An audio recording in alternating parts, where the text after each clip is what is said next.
అంతకంటే మించినటువంటి జీవితం మరొకటి లేనేలేదు. ఈ సౌకర్యాలు మనం సాధించుకునేటువంటి ప్రయత్నం అయితే చేయాలి. ప్రతి ఊరికి ఉన్న బడి మంచిగా కావాలి, ప్రతి ఊళ్ళో ఒక మంచి వైద్యం దొరకాలి. ఇవన్నీ జరగాలి అంటే పూర్తి ప్రయత్నము గవర్నమెంట్ వైపు నుంచి ఏం కావాలనేది మనం అడగాలి. కానీ దానికంటే మించి మనము ఊళ్ళే దాన్ని ఇచ్చిన సౌకర్యాన్ని అందిపుచ్చుకోగలగాలి. అది చాలా ముఖ్యం. అందిపుచ్చుకోవాలంటే మనము సహకార సంఘాలుగా ఏర్పడాలి. మనము సహకార సంఘాలుగా ఏర్పడి మన సరుకులంతటిని కూడా అమ్ముకోవడానికి ఏదన్నా వెసులుబాటు ఉంటే ఇక అంతకంటే అవకాశం మరొకటి లేదు. నేను చాలాసార్లు నల్గొండ పోయినప్పుడు బత్తాయి రైతులు బాధపడుతుంటారు. చాలామంది చెట్లు కూడా కొట్టి పారేస్తారు. నేను చాలాసార్లు అడిగిన, ఢిల్లీ పోతే గల్లీ గల్లీకి బత్తాయి రసం తీసి అమ్ముతుంటారు, మరి మీది జాతీయ రహదారి, అదే మరి ఛాయను చల్లబడిన ఛాయను మళ్ళా మరగబెట్టి అమ్ముకుంటున్నారు కదా, మీరు ఈ బత్తాయి రసం ఎంత మరి రోడ్డే పడి అని అడిగిన చాలామంది. ఎవరు దానికి ప్రోత్సాహం దొరుకుతారు? ఎవరన్నా ఒక మినిస్టర్ ధైర్యం చేసి కొంచెం జాగా ఇచ్చి ఒక 4 దుకాణాలు పెడితే ఆడ బత్తాయి పండ్లు కొనుక్కునేటోళ్ళు బత్తాయి రసం తాగడానికి ఆగుతారు.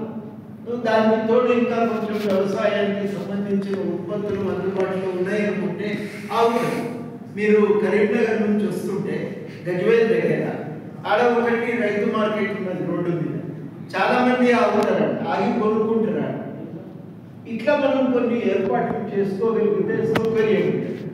ఈ ప్రయత్నం కొంత మన నుంచి రావాలి. దానికి సహాయం మనం గవర్నమెంట్ నుంచి మద్దతు అడగాలి. మన నుంచి మనం ఈ పనులు చేసుకోవాలంటే మనం సహకార సంఘాలుగా ఏర్పడటం కూడా చాలా అవసరం.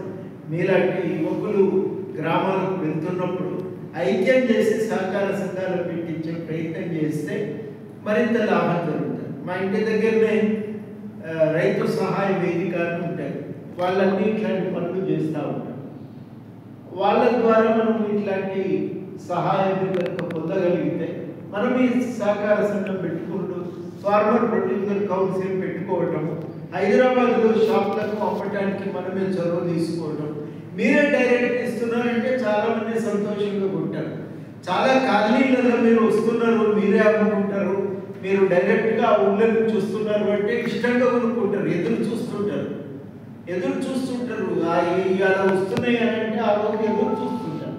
ఒకరి మీద ఒకరు పోటీ పడి ఆడ కొనుక్కొని పోయేటువంటి సందర్భం కూడా నేను చాలా చోట్ల చూసిన. ఇట్లాంటి ప్రయత్నాన్ని మీరందరూ కూడా అవకాశం ఉంది అనేది మనం అర్థం చేసుకొని, ఈ కోవిడ్ అప్పుడు అంగూరు రైతులు ఒకసారి నాకు ఫోన్ చేసింది, మాకు పోలీసులు చెప్పి పర్మిషన్ ఇవ్వరు సార్, ఇవి ఎట్లా అంగడికి తీసుకుపోయి అమ్మేటట్టు లేదు, ఏదన్నా కాదు అమ్మిన దానికంటే మాకు ఎక్కువ గిట్టుబాటు అయింది, ఇద్దరికి లాభం. కనుక అవకాశం చాలా ఉపయోగపడ్డదని చెప్పి వాళ్ళు అప్పటి నుంచి ఇంకా ఇప్పుడైతే వాళ్ళ తోటగానే చాలా మంది రైతులు కొనుక్కొని పోతున్నారు. ఇట్లా ఒక మార్పు అనేది మనం తీసుకురావడానికి ఒక ప్రయత్నం అయితే చేయాలి. అవకాశాలను సృష్టించుకోవాలి. చదువుకున్న వాళ్ళు, ప్రపంచం తెలిసిన వాళ్ళు ఈ అవకాశాలను సృష్టించే ప్రయత్నంలో ముందు ఉంటే అలాంటి వాళ్ళకు కూడా మీకు సహకారంగా నిలబడగలుగుతాం, చాలా మార్పులు సాధించుకోగలం.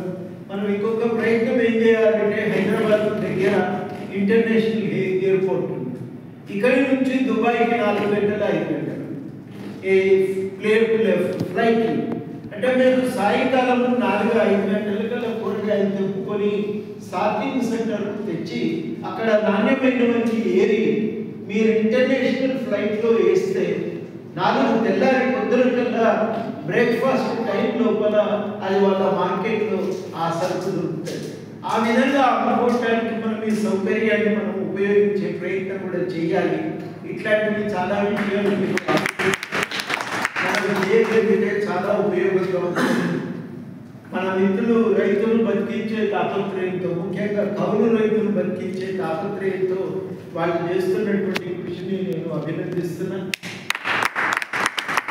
రైతు అందులో కౌలు రైతు ఇంకా కష్టకాలం కాబట్టి వాళ్ళని బతికించడానికి మనం చేయవలసిన అన్ని చర్యలకు నా సంపూర్ణ సహకారం. ధైర్యం చేసి కార్యక్రమం పెట్టినందుకు వారిని అభినందిస్తున్నా. కాలేజ్ వారిని కూడా మీరు ప్రత్యేకంగా అభినందించాలి. మీకు ఇచ్చింది ఈ కార్యక్రమం ఇక్కడ జరుపుకోండి. కాబట్టి విశ్వపతి గారిని కూడా నేను ఈ సందర్భంగా అభినందిస్తూ మీది ప్రయత్నం మరింత విజయవంతం కావాలని, యువ రైతులు వచ్చే సంవత్సరం కల్లా మరింత ఉన్నత స్థానాలకు చేరుకోవాలని చెప్పి నేను ఆశిస్తూ ఈ అవకాశం ఇచ్చినందుకు కృతజ్ఞతలతో సెలవు.